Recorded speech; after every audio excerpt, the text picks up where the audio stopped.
Steven Crowder is a self-styled comedian. I'm amused by that every time. He's also a Fox News contributor. He went down to Michigan, where there were the union protests earlier in the week, and he got assaulted. A guy had punched him in the face, and I said that was, of course, unacceptable, and the guy should be arrested. Now, authorities are saying that Crowder is not being very helpful in that regard. We'll get to that in a second. But first, I want to show you the video that Crowder had shown about the man assaulting him. Let's watch that.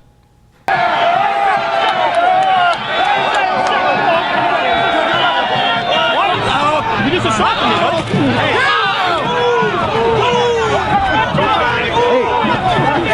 So in that edited video, it appears that the man is standing calm in the beginning and then sucker punches Crowder out of nowhere. Turns out when you look at the full tape, not exactly how it went down. What's interesting is that the New York Times noticed that in an earlier airing during the Sean Hannity program, they showed the full tape, the unedited tape. Now look at what happens to that guy who threw the punch in the part they cut out of the tape.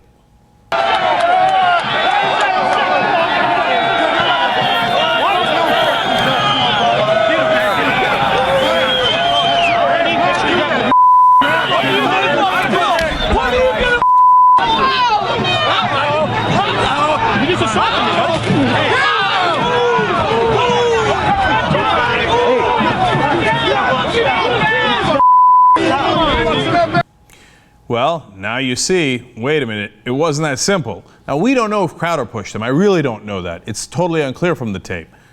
But there's no question somebody pushed him. That it's not like out of nowhere. He was like, oh, I'll go ahead and sucker punch Crowder, as Crowder explained. If you weren't, it wasn't clear enough to you. Here, watch that portion of the tape again. The man obviously gets knocked down to the ground. That's why he's upset, because he just got assaulted, and he attacks, presumably, the guy he thinks did it, whether he's right or wrong.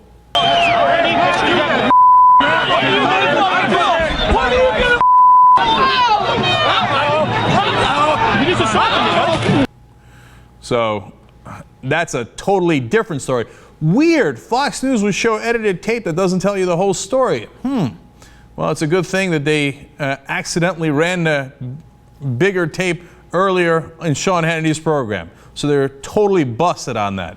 I suspect that Crowder will apologize for editing the tape, right?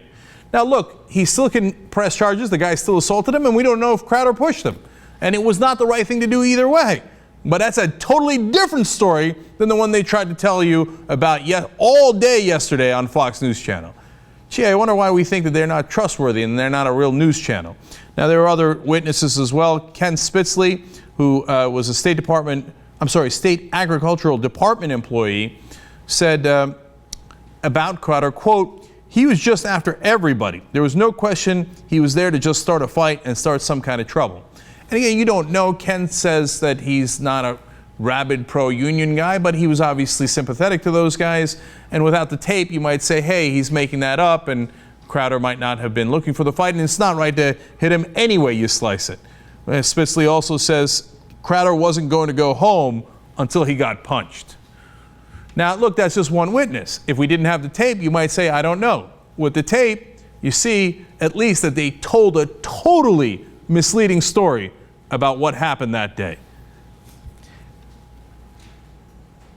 They're bad guys, man. Look, if I had that tape, there's no way I would run it without showing you the full context.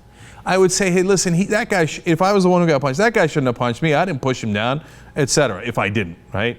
But there's no way I'd edit out that he got pushed down. I'd say, look, come on, you know, and whoever pushed him down, they should be in trouble, etc., right?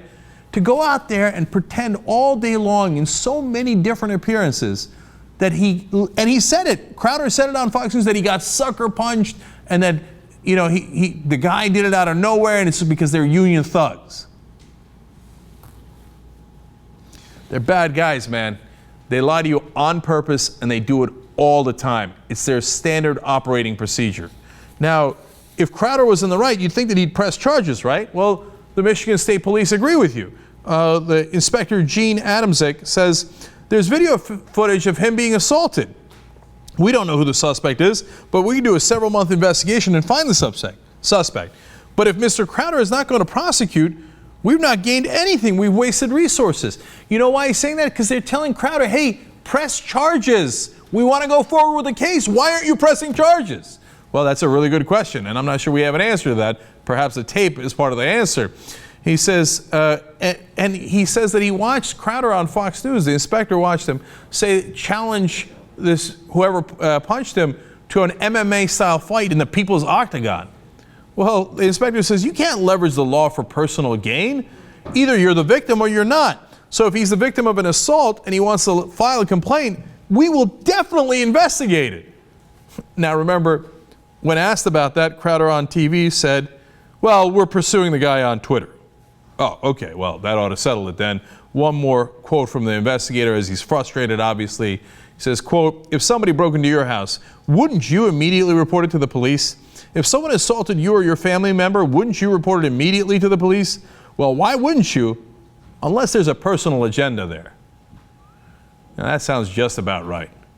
I don't know what Crowder is hiding besides what we just saw, but it doesn't look good for him, and you have to question why he wouldn't be charging the union thugs that attacked them for no reason. And by the way, if you're doing an investigation, you should also definitely do an investigation on the man who committed the initial assault, whoever it was that pushed that protester down. Fox. They do it all the time, man.